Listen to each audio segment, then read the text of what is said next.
반갑습니다. 수요일 아침 날씨 많이 추워졌죠.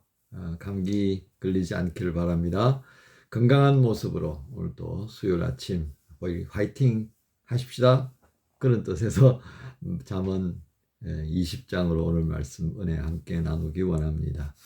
20장 가운데 오늘 1절부터 10절까지만 우리 함께 말씀 봉독하십시다. 20장 1절부터 10절까지입니다. 포도주는 거만하게 하는 것이요 독주는 떠들게 하는 것이라. 이에 미혹되는 자마다 지혜가 없느니라. 왕의 진노는 사자의 부르짖음 같으니 그를 노하게 하는 것은 자기의 생명을 해하는 것이니라. 다툼을 멀리하는 것이 사람에게 영광이거늘 미련한 자마다 다툼을 일으키느니라. 게으른 자는 가을에 밭 갈지 아니하나니 그러므로 거둘 때에는 쿡을 할지라도 얻지 못하리라. 사람의 마음에 있는 모략은 깊은 물 같으니라. 그럴지라도 명철한 사람은 그것을 길러내느니라. 많은 사람이 각기 자기의 인자함을 자랑하나니 충성된 자를 누가 만날 수 있으랴. 온전하게 행하는 자가 의인이라. 그의 후손에게 복이 있느니라. 심판자리에 앉은 왕은 그의 눈으로 모든 악을 흩어지게 하느니라. 내가 내 마음을 정하게 하였다. 내 죄를 깨끗하게 하였다 할 자가 누구냐? 한결같지 않은 저울추와 한결같지 않은 되는 다 여호와께서 미워하시느니라. 아멘. 오늘 말씀의 제목은 하나님은 한결같은 마음을 가진 이를 찾으신다. 한결같은 마음을 가진 이를 찾으신다 제목입니다. 중심 구절 10절입니다. 한결같지 않은 저울추와 한결같지 않은 되는 다 여호와께서 미워하시느니라. 저울추는 아시다 그죠? 그리고 되라고는 되박이라고 하는 말의 줄임인데요. 곡식을 담아서 무게를 잴 때 쓰는 도구입니다. 그래서 어떤 한 분량만큼의 되를 만들고 거기에 이제 다른 곡식을 채우면 한 되박으로 이제 이렇게 치는 거죠. 그 되박을 균일하게 만들어야 되는데 그렇지 않게 이제 속임수로 되를 만드는 경우 뭐 어떻게 하면 또 이 양이 좀 적어지는 그런 방식이 있다 그래요. 예. 자, 오늘 1절을 한번 보십시다. 1절을 보면 포도주는 거만하게 하는 것이요 독주는 떠들게 하는 것이라.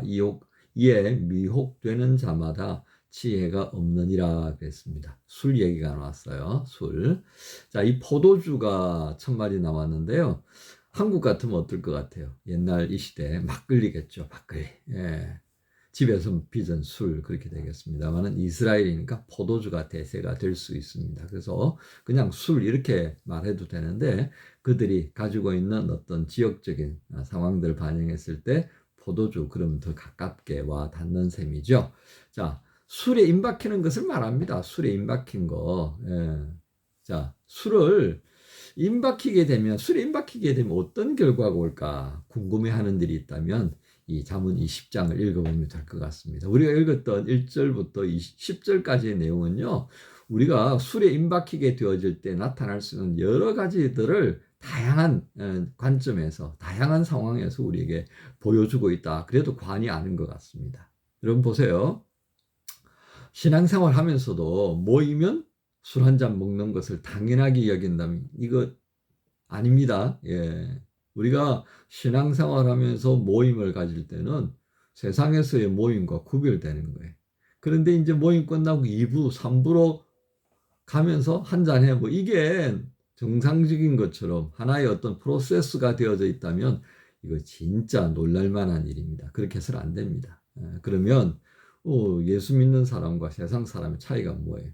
세상 사람들은요, 순서 끝나고 나면 회식하면서 항상 한 잔 먹어요. 근데 꼭 그렇게 한 잔 먹어야 된다는 논리는 또 어디서 나온 거야? 안 먹을 수도 있죠. 우리가 정상적인 생각을 하고 주님 안에서 기쁘고 즐거워하는 생활을 하면 술은 2차예요, 2차. 항상 세상 사람들이 회식할 때 술이 먼저 나온단 말이에요. 이게 방식이 잘못된 거예요. 자, 그렇게 한 잔 먹는 거 괜찮은데 이게 한 잔이 두 잔이 되어서 나중에 이제 습관적으로 되어져 버리면 어떻게 될 것 같습니까? 술을 안 먹으면 더 좋겠습니다만은 술을 또 먹는다 그래서 그게 죄가 되는 건 아니지만 이게 술을 부르면 그때부터 이제 죄가 시작되는 거는 여러분 아시죠? 그죠? 죄를 지으려고 한 게 아니라 이 술이 들어가면 이 술이 또 묘하게 본능을 자극하는 그런 또 힘이 있잖아요. 그래서 내가 멀쩡할 때는 내 의지가 그래도 조금 작동되어지고 플러스 신앙 해가지고 뭔가 좀 이렇게 가고 있게 되는데 아니, 술을 먹으면 또 그렇지 못한 사람들이 왕왕 있는 것 같아요. 그래서 우리 옛 어른들은요, 이 주도, 술에 관한 예절을 굉장히 중요하게 여겼습니다. 그래서 어른들이 그렇게 가르치죠. 청소년 때 호기심이 많잖아요. 그래서 술 배우고 담배 피우고 막 그렇게 해요. 저도 고등학교 다닐 때 부모님 몰래, 아버지 몰래 담배 한 두 가지 피웠다가 이게 사람이 할 게 아니다 싶어가지고, 그만뒀습니다만은 딱 두 가지 피우고 그만뒀습니다만은 그거 술이란다. 담배 안 먹기 진짜 잘했네요. 그리고 또 사춘기 때 또 뭘 배워요? 술 배워요. 아버지가 먹고 나면 술 혼자 돌짝. 그러면서 배운다고 이게. 그리고 이제 친구들하고 어울려 가가지고 말이죠. 부모님 안 계시는 빈집에서 친구들끼리 모여서 술을 배우게 되거든요. 여기에 이제 술에 관한 생각이 이제 깊어져 가고 습관이 되어버리는 경우들을 보면요. 이 술 먹는 태도가 아주 안 좋다는 얘기들을 하잖아요. 그래서 어른들이 술을 배울 때는 어른 앞에서 배워야 된다. 그래서 이제 가풍이 좀 있는 경우들은 아들을 탁 앉혀놓고 술은 이렇게 먹는 거야. 그리고 이제 가르치는 그런 친구들 아버지도 있으시더라고요. 예. 중요한 건 바로 이 부분입니다. 그래서 옛 선비들은 술을 같이 먹다가 친구가 만약에 주사를 부리게 되면 결코 두 번 다시 술자리에 같이 하지 않았다라고 말을 해요. 그래서 굉장히 이 주도를 중히 여겼던 시절이 있었습니다. 안타까운 것은요, 제가 이 유학생 생활부터 시작했잖아요. 그래서 유학생들의 삶의 모습들을 좀 가까이서 보았습니다. 다양한 유학생들이 있었습니다만은 많은 이들이 술이 늘었다 뭐 이런 얘기들을 하는 경우를 보게 되었습니다. 참 안타깝습니다. 저는 뭐 늦게 유학생 생활을 시작했기 때문에 뭐 이런 거 저런 거 뭐 눈 돌릴 여가가 없었어요. 그렇게 막 줄곧 뭐 공부만 해도 잘 안 되더라고요. 그랬는데 그 아까운 시간에 물론 힘들고 어려운 부분 많죠. 얼마나 외롭고 답답하고 그렇게 했어요. 그렇다고 해서 술로 그렇게 위로하면 안 되잖아요. 그죠? 그 아까운 시간들. 고국에 있는 이들이 얼마나 애쓰면서 보내준 그런 유학비 생각하면 정말 그렇게 해서는 안 될 텐데도 힘드니까 그렇게 이제 술을 먹고 시간을 허비하는 경우들을 참 많이 보았습니다. 그러면서 또 이런 얘기도 있어요. 오늘 술 얘기 너무 많이 하는 것 같아요. 술 먹으면서 죽자. 뭐 드라마뿐만 아니라 실제로 그렇다고 그래요. 근데 왜 술을 먹고 죽으려고 작정을 해요? 이 술에 잘못되어진 이 생활 습관입니다, 이게. 그래서 오늘 그런 측면에서 1절의 말씀을 봐보세요.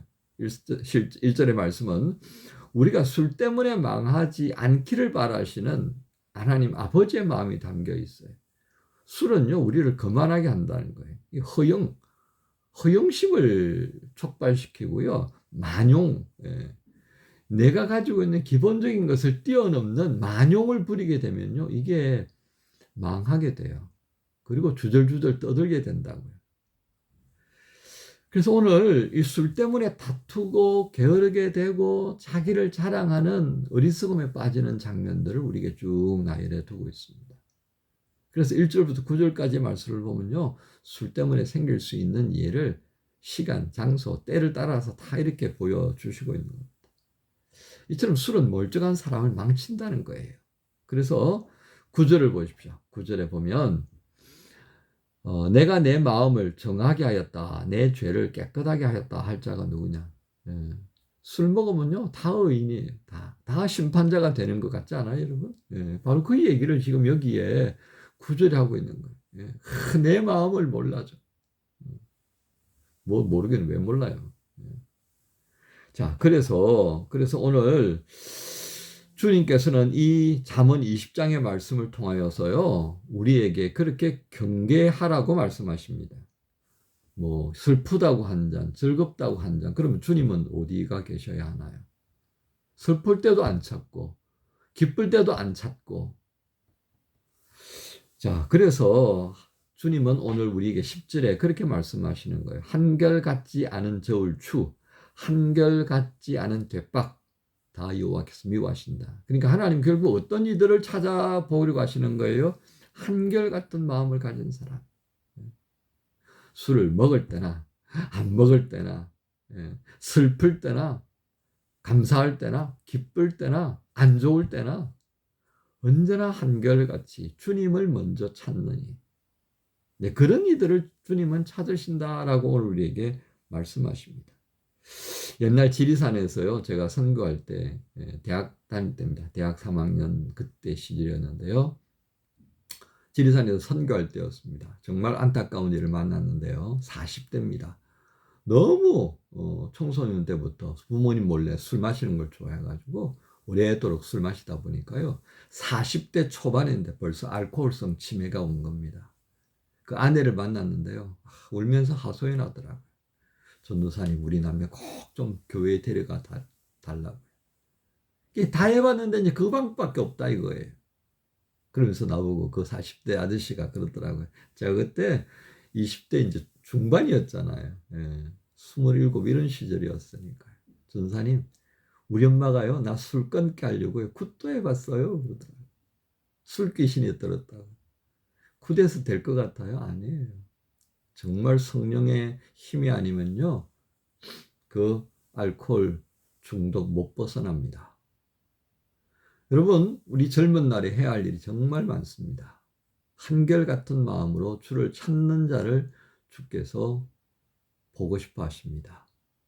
이 젊은 날에 우리 주님 제대로 만나고, 젊은 날에 열정 가지고요, 주님 한번 제대로 사랑하면서 한결같은 마음으로 주님을 주목해 보세요.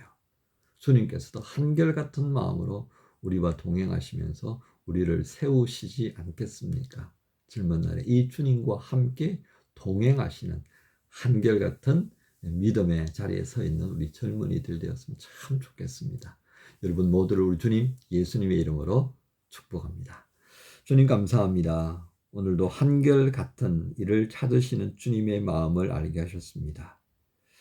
젊은 날에 이런저런 습관을 또 가지게 될 텐데요.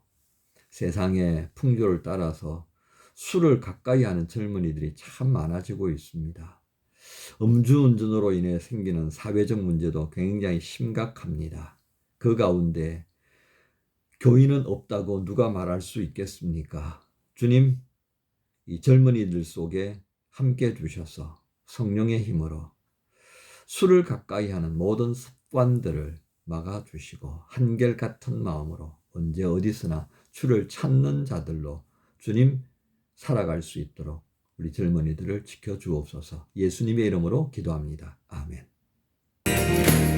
주의 한결같은 사랑이, 주의 한결같은 사랑이 나를 붙드네. 주의 보기 않는 사랑이 나를 이기네. 주의 조건 없는 사랑이 나를 흔들어. 주의 사랑 안에서 나는 안전해, 안전해. 나는 살아서 이제 주의 의를 노래하니. 소망을 품고 주의 이름 찬양하니. 나는 살아서